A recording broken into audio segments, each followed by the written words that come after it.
Thinking of becoming an ethical hacker in 2025?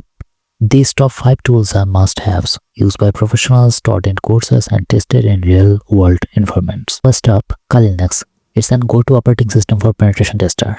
Technically, it's the kernel, picked up over 3000 pre-installed tools. It's lightweight, secure, and constantly upgraded.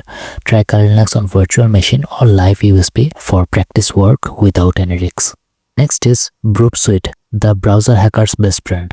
The Proxy tool lets you analyze and manipulate web traffic, perfect for testing logging forms, cookies, and XSS flows. So most of the time we are using it for web application penetration testing. In number 3, it's Nmap, short for Network Mapper.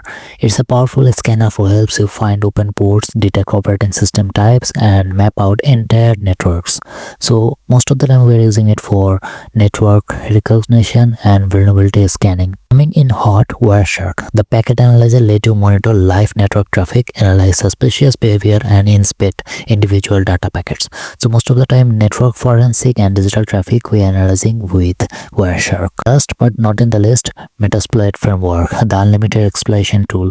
It gives you access to hundreds and thousands of known exploits, payloads, and post-exploration modules. It's the most powerful hacking tool in the world, and we are using it daily life as a penetration tester. After 4 years, we are back. So now this one, we are going to make a lot of videos about cybersecurity and networking. So support us. Thank you. See you in the next video.